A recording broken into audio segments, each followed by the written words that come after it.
着我现在在高铁桃园站，从台北过来这边只需要19分钟。近年来，青埔特区讨论度很高，在桃园众多的重划区当中，它可是相当受欢迎的哦。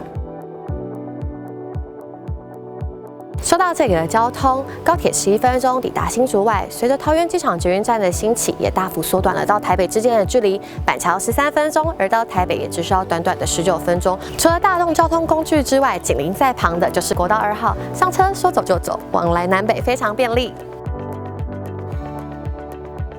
我和我先生都在中立工作，那我们会选择在青埔买房，最大原因是因为我们很常搭高铁，原因是因为我们的家人都在北中南不同的城市，所以希望未来他来找我们的时候，都是有搭高铁或是捷运就可以轻松到，这是我们在青埔买房的最重要原因。而且近期各大建设也都陆续完成了，综合这些原因，我觉得在青埔买房，这是我最大的动机。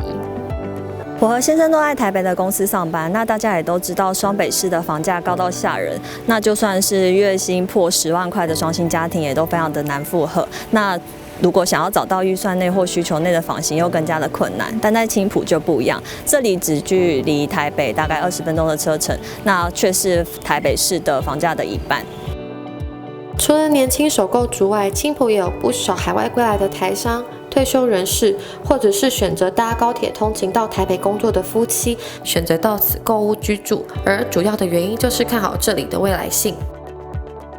那我们这个建案的话，也拥有河岸的景观，旁边也临近2个万坪的大公园，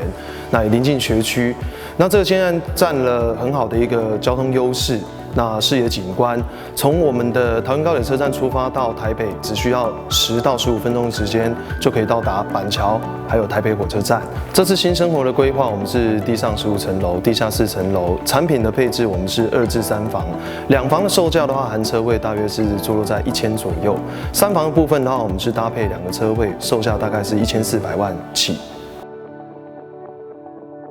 桃园市青埔特区横跨中立、桃园与桃园机场3大生活圈，这里有国泰商务城、华泰Outlet、全台 IKEA 旗舰馆、水族馆 X Park、星光影城、合一饭店，这些重大建设一一到位。为了让宝贝们有良好的成长环境，孩子的需求也会是购物的一大重点。新生活临近公立清源双语国小、青埔双语国中、大园国际高中，最夯的明星学区，这里通通都有。因为其实我们叫自己住的话，我都会很在乎的是附近的环境啊、品质。那我觉得，看到这边的时候，我第一个反应就是它旁边就是河岸，而且呢，还有就是森林公园。那这让我们会觉得，你回到家的时候看到的环境是很不一样的哦。因为通常来讲，我们都会希望住的地方是交通便利，然后呢，可能还要有很好的一个景观。但是通常这样子这么多符合这些条件的，大概单价或是总价来讲都非常非常的高。所以我们看到这边的房子，然后是整个符合我们的预算，我们就觉得说非常非常的满意，决定要来这边住。